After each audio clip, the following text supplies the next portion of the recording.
You're listening to the Appleton REIA podcast, a podcast dedicated to understanding the latest tips, tricks, and techniques to be successful in today's market of real estate investing. Appleton REIA podcast. Get ready.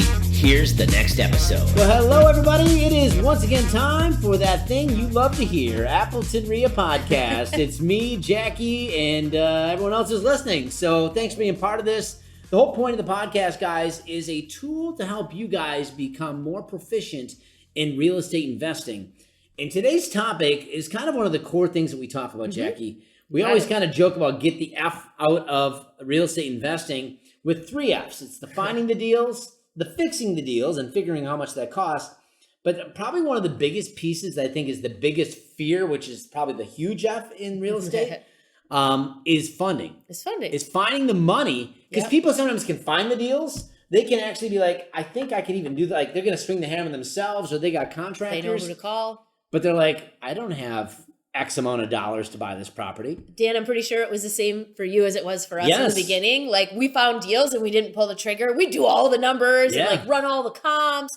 And then we didn't pull the trigger because we're like, how are we going to fund it? It's the biggest hurdle of all of this. All the deals we passed because we were so afraid we wouldn't find the money. Yeah. And I mean, people I talk to all the time, you know, that's their biggest apprehension of getting into real estate investing. Yeah. And little they know, many times you don't need money. The easiest part. It is the easiest part. Now that we've been in it and we've done some deals. Yeah. So today we're going to talk about how you can we're never going to have you, when you're done with this podcast, our goal is that you're never fearful of not having funding for your deals. So basically infinite funding for all your deals. And we're going to talk through some of the different ways that you can fund an opportunity. Right. And I guess one of the things right now that's important to talk about is just the marketplace. I mean, the market's changing. We've talked about this in our podcast. We're seeing a softening, not only locally in our market, but nationwide, of just interest rates are causing the buyer pool to shrink a little bit. Yep. You're seeing more price improvements now. Yeah, isn't that funny?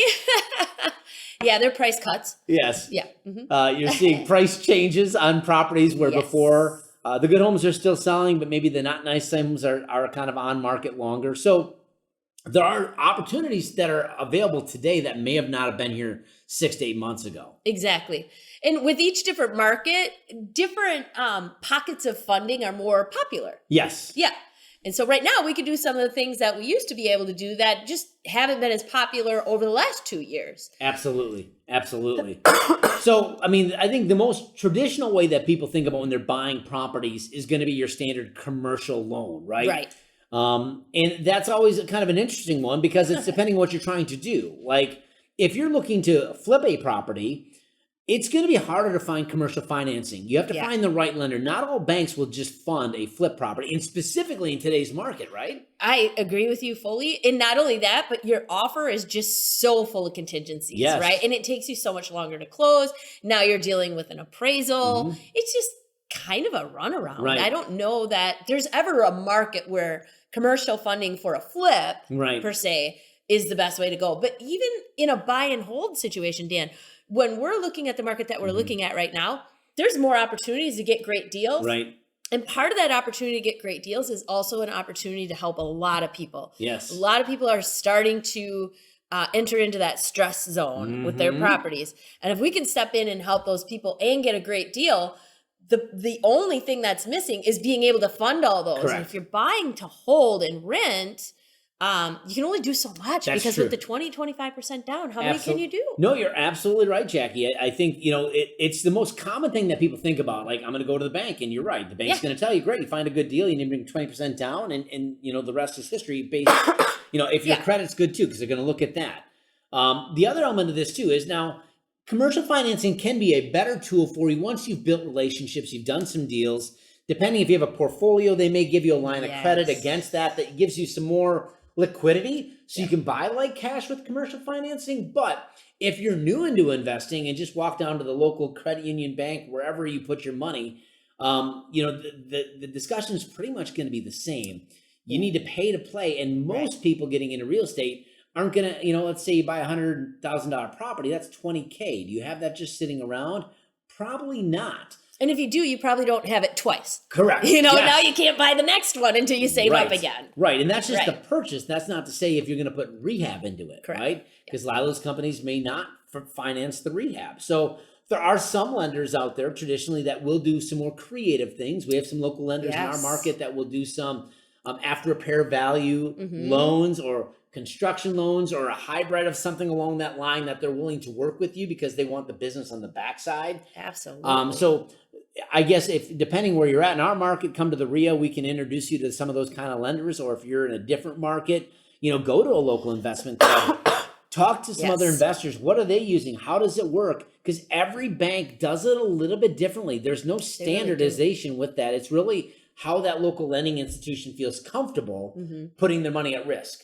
And that can change. That can change over time too, right? Those programs come and go. It definitely does. I think it changes based on not only the market, but how much money are they sitting on, right? Like how heavy are they on money to lend? 100%. And for these products, they're higher risk. So sometimes what they do is in-house, they have a tolerance of how much money they're willing to put out in that bucket. Category. So, I mean, there's a local lender I know now that from time to time, they're like, we just don't have the funds right now. Yeah. Like we would normally do this deal, but we're capped. That bucket is full. So if that option ever runs out, then it's like, okay, how else are you going to buy your deal? So what we're trying to talk about is these are all great strategies that you want to get proficient in, because if one area dries up or you can't have money there, there's other avenues. So that's why you have infinite funding opportunities. Well, and you mentioned something, you said in-house, and that's really the key. When you're looking at the commercial lenders, and especially if you want to be creative, you want something that they're keeping in-house in there as a portfolio loan, because now it's just based on their board and what they decide to do. And especially if you create that relationship. 100%. Whereas if they're selling it on the secondary market, they've got to follow very stringently to that investor's parameters. And you don't get options.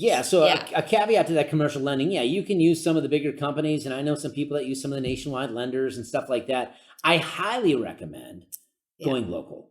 Building a good local relationship. They want to keep their properties in the market that they're in. It's little less risk. Sometimes you get some better rates that way. So, find out who those people are in your local market, build those relationships, and take it from there. Absolutely. But there's other things that we can do too. I mean, there's so many, and sometimes inevitably you end up at that commercial bank, right? Absolutely. But there's different trips you can take to get there where you're not coming out of your pocket right up front, which gives you that opportunity to bring in more properties into your portfolio. Absolutely. And I think build the equity. Probably the easiest way, and I think the easiest form of entry for most people is using hard money. Sure. Right? Yep. Because it's pretty accessible. It's based upon the property, not necessarily you to an extent, but they're really looking at the property and the scope of work there, and they base the risk on that. With the understanding that you're going to execute it according to your plan.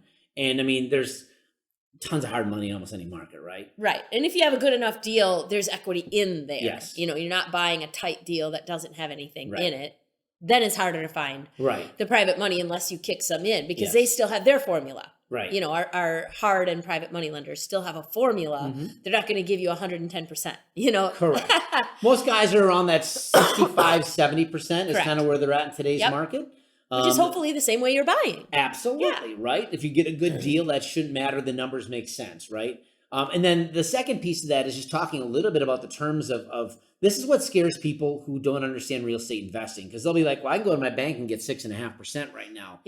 Well, when we're talking about hard money, it's a different world, and the rates change because of the risk, right? Well, and it's a higher rate, but it's a shorter term. So really, that's what I'm saying. That's why we have to clarify. Because even though you're paying maybe double, maybe you're paying 12 and 3 or 13 and 4. Every market's a little bit different. What I mean by that is percentages. Your interest rate is at that 12%, which is pretty much the standard right now. And then you pay 3 points, which depending on the lender could be upfront. Many of the guys put on the back end of the loan. It depends on who the lender is and how much you've worked with them, right? Sure enough. So when you look at that, you're like, that's a lot of percentage. But to your point, Jackie, it's a shorter. It's 1% a month. Correct. Because if you're going to hold a property for 6 months and it's 12% annual, it's 1% a month. Right. Simple interest. Simple, and it's plus simple that 3 interest. points up front. Yes. So it's really, as long as you bought the deal correctly, that formula that we use takes into account private money. Right. It really does. And it still leaves 20% for profit. Absolutely. That 10% takes care of your cost of the money, your closing, holding, and selling costs. Right. Yeah. So let's just say on average, your money cost is like $5,000 to $6,000. We're just throwing numbers out there. I mean, would you pay $5,000 to $6,000 to make $20,000 to $30,000 all day? Right. Yeah. So it's just when you look at it through that lens, the percentages are important because yes, someone's got to get paid, right? But if you're winning and they're winning, does it really matter? Doesn't. Right? Not at all. Plus, you can close faster. Absolutely. You don't need an appraisal. That hard money lender is going to run some comps, run some numbers, Correct, or yes. maybe ask you to provide some as well. Yes. But if they're good, right, Yes. with their money, they're going to look at Yep. it too. They're going to want to see a scope of work, Yes. some pictures, Yep. you know, depending on your relationship with them and how many deals you've done. Early on, they're going to want probably all that stuff. And All some that. guys just maybe that's their thing. Like they're going to always require Yes. X, Y, and Z. A lot of things Jackie talked about, scope of work, pictures, ARV, comps, things like that, that you're basically proposing a business plan to fund this deal, right? So you're going to present it in a fashion that they can quickly analyze it, validate, and then approve. But the liquidity with super fast. super fast. Yeah. Usually these guys can turn this out in a matter of days, if necessary. There's hard money lenders out there that will run a credit check. Yes. But there's so many that won't. Right. You know, and especially like the bigger guys are definitely going to do it. Your local guys generally aren't. Right. Some of them might CCAP you. Right. For sure. You know, but that's once you have a relationship, then all that gets easier. But the cool part about private and hard money, Dan, is that you can do that up front. Yes. You can stick the money in, and a lot of times you can borrow the money for the reno, right? Because you're hitting those limits as long as you bought the deal right. Correct. Now you can renovate it, and then if you're going to flip it, you just go sell it, right? If you're going to hold it, now it's that portion of BRRRR, right? So now you can go and get that commercial lender involved. You have equity in it because you've gone ahead and brought that value up because of the renovations and because you bought it right. So now it's not a purchase, it's a refi. Refinance. Yeah, absolutely. That's gorgeous, and right? guess how much money you need down on a refi? You got to have the equity in it. And if there's equity, but what I'm saying is you've already bought it right. So you bought the deal on the front end, but you're not even coming in with a 20% down anymore. So really you're just, and sometimes even on the refi, you can walk away with cash, which is taxed at zero, that you can either, you know, take back and buy something nice, which I would probably say don't do, but reinvest it, right? You can use that money tax-free to buy other assets, as a down payment for the next one. Correct. So that's where the BRRRR strategy can get really sexy and really fun. When you buy the properties right, you get the right numbers in place, and you use some of these. Here's the great thing about some of these financing tools is they intertwine with one another. They do. They're not inclusive. So you're going to have an exclusivity of all these resources that you can use with one another to structure some really amazing deals once you understand them. Dan, that's what I love about seller financing and taking a property subject to, right? So if you buy something subject to the seller's loan right now, because that seller needs more than you can, you know, there's so many reasons why we would do a subject to. And I know in our last REIA meeting at Appleton REIA, we talked all about it, but it gives you that opportunity to get into that property again. And now you're not paying points. You're not paying, you know, they might be 15 years into that mortgage, and most of the payments you're making each month on their mortgage is going to principal. So you're bringing that value up, you know. And the equity up. And why those deals work for seller financing is there's such a hardship right now that the property is such a headache that they just want to be done with it.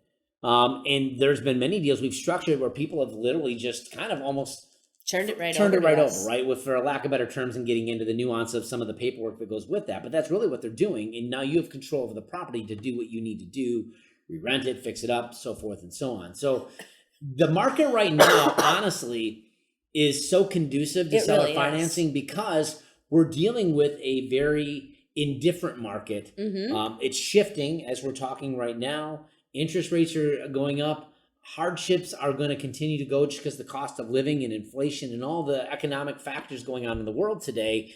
And homes just aren't selling as quickly as they once were. So this is becoming the right opportunity to have those conversations with some of the sellers who are open to that type of dialogue.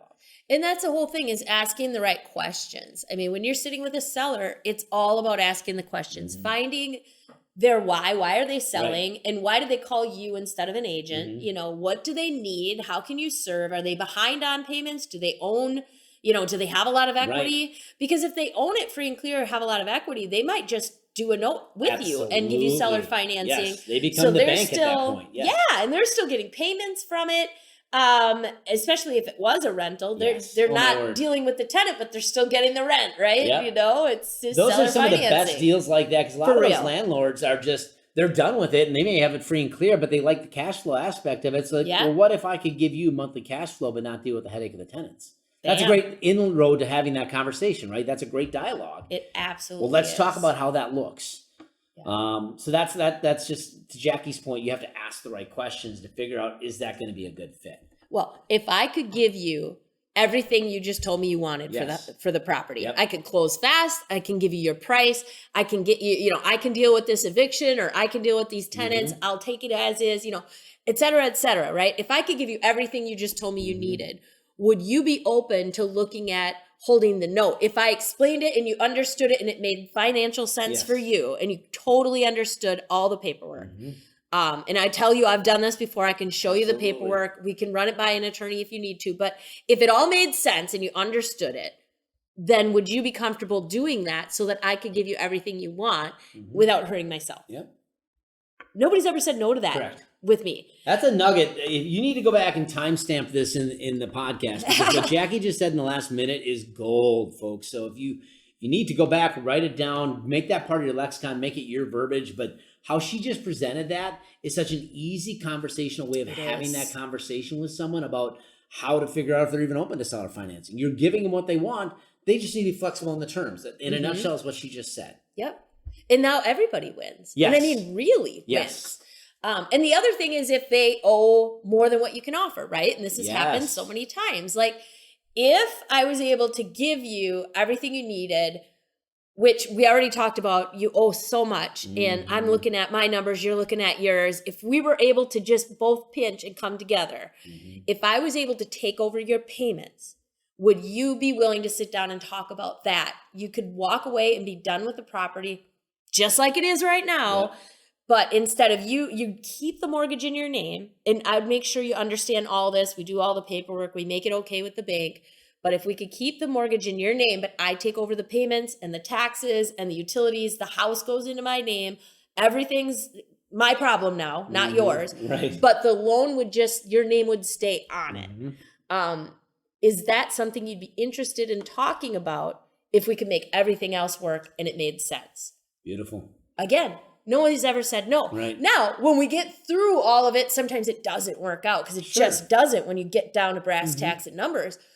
But for the most part, you didn't offer that until you kind of knew that it would work. Absolutely. You know what I mean? And in those situations, again, you're great. coming to the table really with no money. You're just filling out some paperwork to basically, long and short of it, assume their mortgage, take over their payments. And now you have control over the property that you're able to do what you want. Now you might need to get some funding for renovations and stuff like that. And there's, again, you can use some of the other tools we just talked about, because guess what? Now you're going to be on the title, right? You're going to be on the property. So you can use the leverage of the property, specifically if there's equity, to do some of those things. So this is where it gets fun, it gets exciting, gets creative, right? Well, and sometimes it's half and half, right? They don't owe that much on it, but they're still willing to do like a subject to for your portion. And maybe you do bring some money to closing, or maybe you do a subject to and they take back a second mortgage for the rest of it. And they don't get paid until you're finished with the property, and you either A, refinance and keep it, or B, go sell it on the secondary market, because you flipped it. And then they get paid. And so everybody's happy, but you're able to give them just a little bit more because you weren't paying the hard money on it. I mean, I've done so many 0% seller finance notes, but they're getting more for it in the end. And they didn't need the money today. Who cares? If you can get even just a somewhat better with this tool in your tool belt, you're going to be able to pull down more deals where most people can't. So talking about these financing things really gives you a leg up on most of your competition, because most people are just going to come in and give the quote unquote Mayo cash offer, right? That's about 80 to 90% of real estate investors out there. So if you can come in and really solve problems versus presenting an offer, you're going to get more deals, period. And I love giving people options. Like, here's my cash offer. Right. And here's my, seller finance offer. Here's my subject to offer. Like, all of these are a little bit different in what I can offer you, but some of them are creative. So when you look at this, which one do you think fits you the best? And then they can pick one instead of saying none of them. Right. Yeah. Right? Absolutely. Like, which option do you like, A, B, or C? And they forget that D means Jackie, go home. And at this point, you've built rapport because you're trying to solve their problem, right? So at the end of the day, there is that last option isn't even really on the table, right? You're right. So you're right.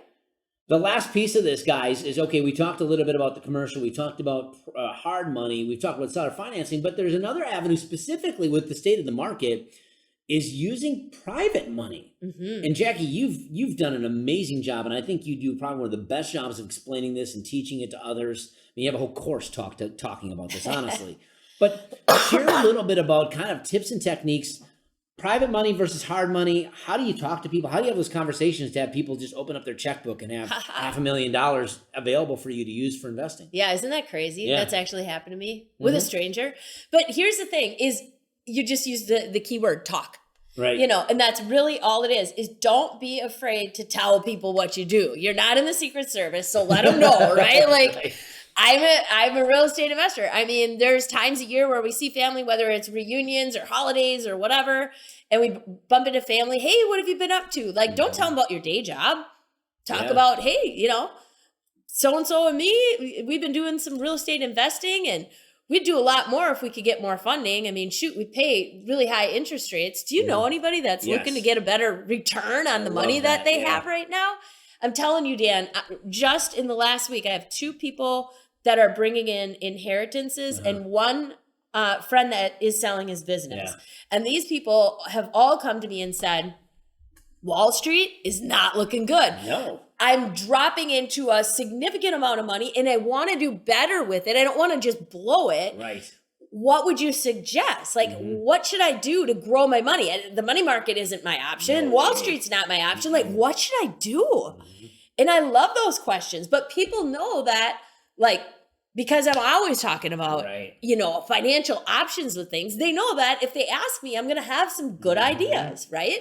And then they can pick and choose what they like, but that's where you can get some private money. Like, hey, let's go do this real estate deal together. Or you can fund me on some of the properties that I'm doing and I can pay you an amazing rate. But Dan, what if you joint ventured with them and bought some rental property for cash? And now it's all cash flow, right? Like it's limitless. It's endless, but always let people know. And I think that's the entry into this, is that you have to put yourself out there saying, here's what we're doing. And the real key thing what Jackie talked about that I think is important is that you're not asking them directly, who do you know that would be interested in funding this, right? Yeah, you're waiting for them to say, well, me. Correct, right? Well, tell me more, right? What do you mean? What are you looking to do? Yes. And now it opens that, well, maybe you wouldn't be interested. Let me just explain a little bit. And I guess if we want to talk more, great. And then you just explain how you buy your properties, what you're looking to do. Yeah, I just paid, we pay pretty good returns to people that have also funded other deals. What would be fair for you, having them kind of call the shots. And typically you find their terms may be a little bit more favorable than what you would maybe offer. Maybe it is, maybe it's not. But at the end of the day, one, you're building a phenomenal relationship, a lifelong funding partner. Yes. Because whether you're transactionally doing these things with flips or if you're going to do rehabs, the reality is if they have money, they may also know other people have money that says, hey, Jim, guess what? I just did a great deal with this person. They're on the golf course talking. Next thing you know, you have 5 other people that are be interested in wanting to know more about how they can be a part of this too. So it becomes really almost like a domino effect. It does. It's just having that stuff. But it starts with you putting yourself out there and just saying, hey, here's who I am, what you do. It really does. But the only thing I would caution you on is and this is one of my coined sayings over the years, don't tell them anything till you can tell them everything.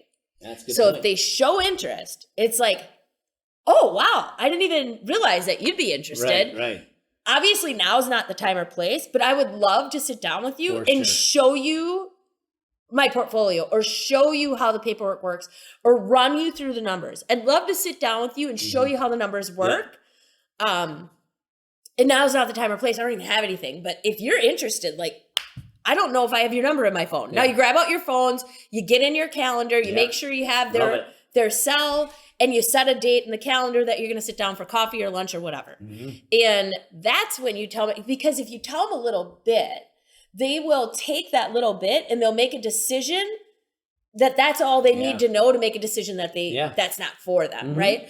But just like teasing people and say like, I pay stupid interest. Like I pay way more than the banks are ever going to pay. Money market can't touch me. And it's all backed by real estate and collateral and it's recorded, in a note and a mortgage and it's super safe.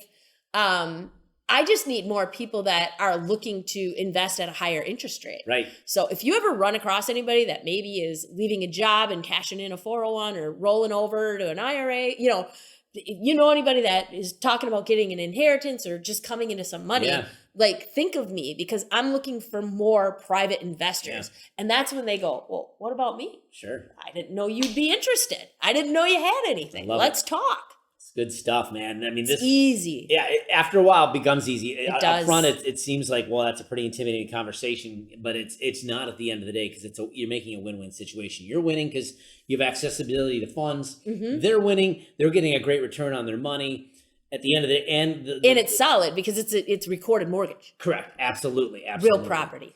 So as you the undercurrent of all these things we talked about today, guys, I would say the big thing is it's relationships. It's building relationships with people that you can then really win together, right? Whether it be the commercial side or all the way down to the personal level on the private money.